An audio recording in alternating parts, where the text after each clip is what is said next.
Marehemu Mzee Kambi?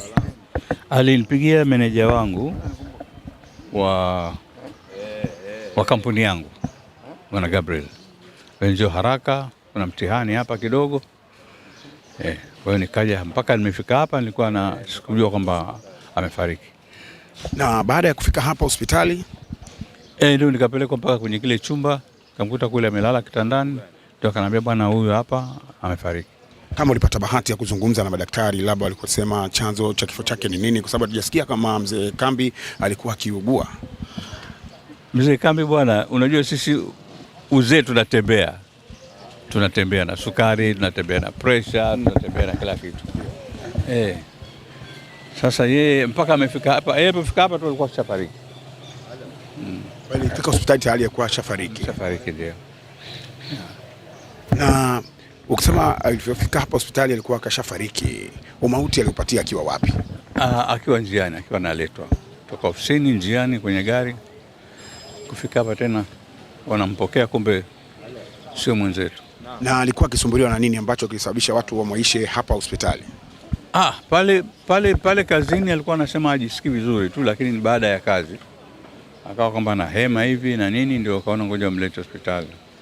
Lakini yeye ni kwamba na pressure na sukari, ni maradhi yanayo siku nyingi.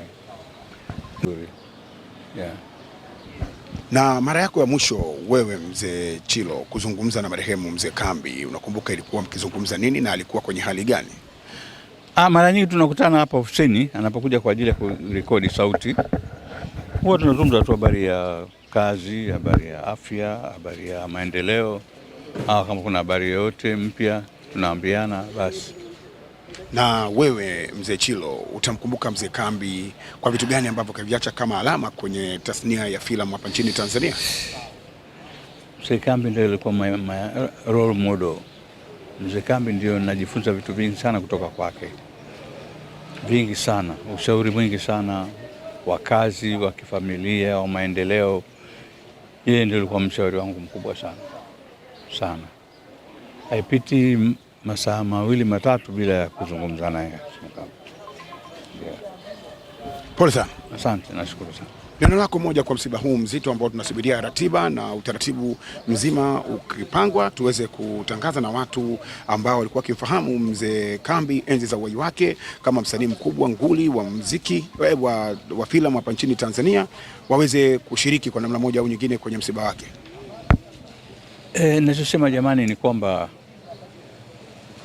umauti tunao wakati wote, kwa njia yoyote ile. Tusijisahau, turudi kwa Mungu, tufanye yale ambayo tunatakiwa kuyafanya, tupatane na watu, tusigombane na watu, na pia tujaribu sana kuangalia afya zetu.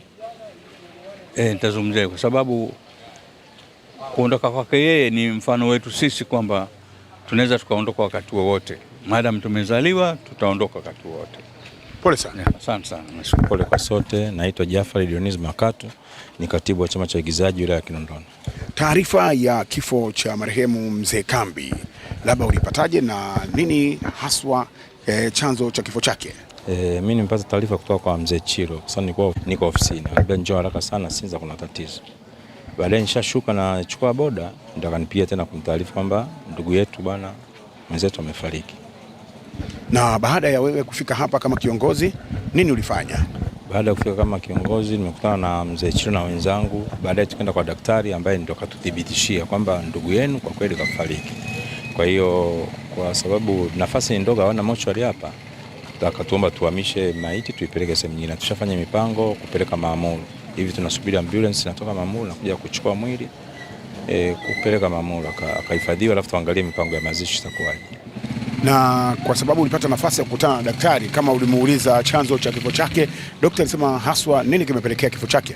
Kwa kweli mimi muda nilofika nilikuwa niko hoi, sikuweza kupata hata nguvu za kuweza kumuuliza. Baada ya kupata taarifa kwamba amefariki, basi nikamshukuru Mwenyezi Mungu, nikalipokea na nikasambaza taarifa kwenye magrupu, na hata wewe ndio nimekupigia mimi. Mzee Kambi alikuwa ni msanii wa namna gani kwako wewe kwenye sanaa ya maigizo? Kwenye sanaa ya maigizo, kwanza mimi kwangu nasema wengi wanasema role model. Alikuwa role model wangu, kwa napenda uigizaji wake na sijamfahamu leo, nimfahamu tangu anacheza mpira Yanga Afrika. Maana watu wengi hawaelewi, lakini alikuwa mchezaji mkubwa Yanga Afrika. Kwa enzi hizo tunaenda kwa uwanja wa Kaunda, mimi nilikuwa napenda kubeba viatu vya wachezaji wakubwa. Kwa hiyo baada ya hapo tukawa tunajuana na tukakuja kukutana tena kwenye filamu. Alikuwa ni mtu ambaye anapenda sana masiara, lakini anapenda juhudi ya mwenzake, atoke pale alipo asonge mbele afikie hatua ambayo amefikia yeye. Kwa kweli alikuwa anatusaidia. Binafsi yako utamkumbuka kwa kitu gani kwenye sanaa ya maigizo pamoja na kipindi kile ambacho alikuwa akicheza mpira kwenye klabu ya Dar es Salaam Yanga Afrika?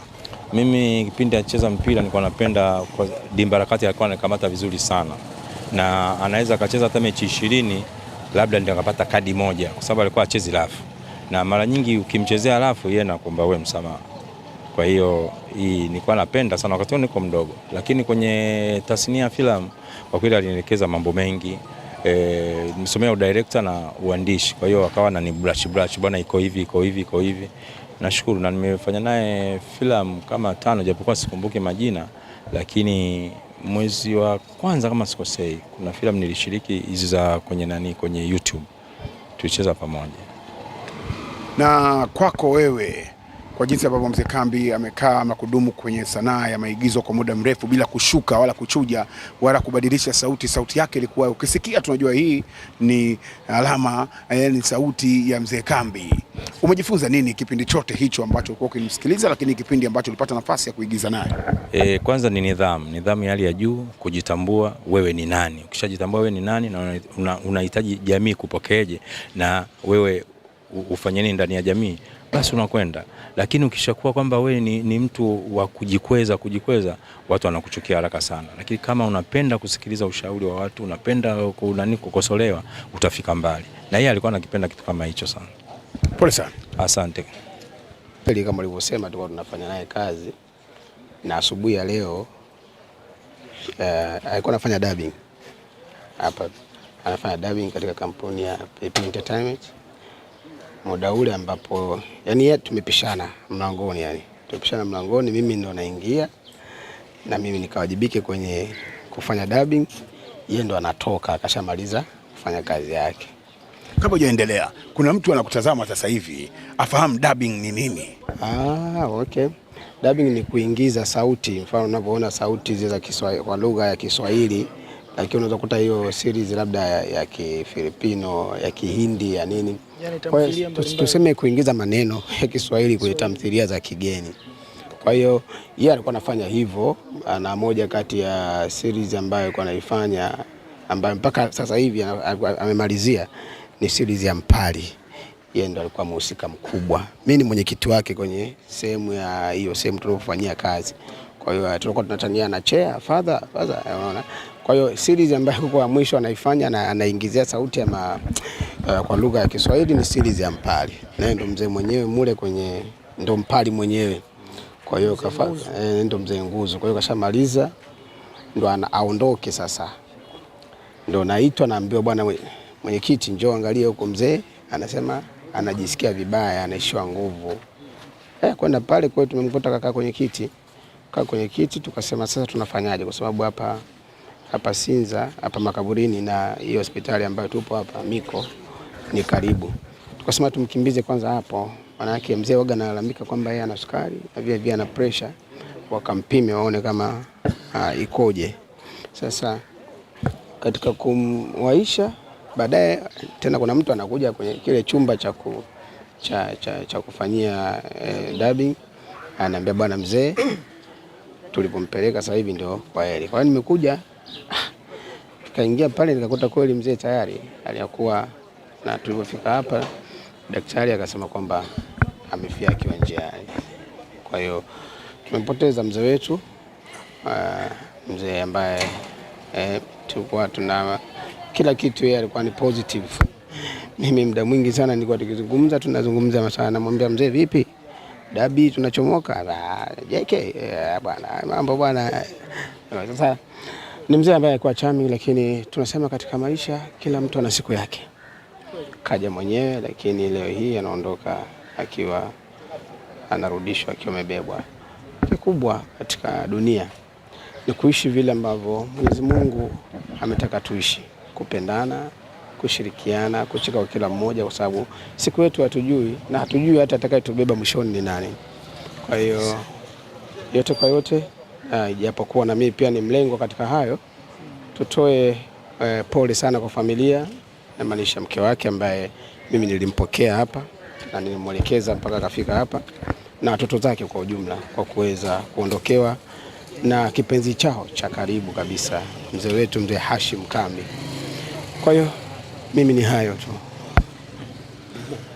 Naam, ni kweli kama alivyotangulia kusema mwenyekiti wetu, ni mzee wetu ambao tulikuwa tunafanya naye kazi pamoja. Nobe leo wenyewe amefanya kazi, na katika kumalizia kazi ndo akaanza kujisikia vibaya kama alivyokwisha tangulia kusema mwenyekiti, na baada ya kumwaisha hapa, na ndo baada ya muda mchache tunapewa taarifa za umauti wake. Poleni sana. Asante sana. Karima Story Live. Bonyeza hapa kusubscribe na bonyeza hapa kwenye alama ya kengele ili usipitwe na video mpya kila inapowekwa.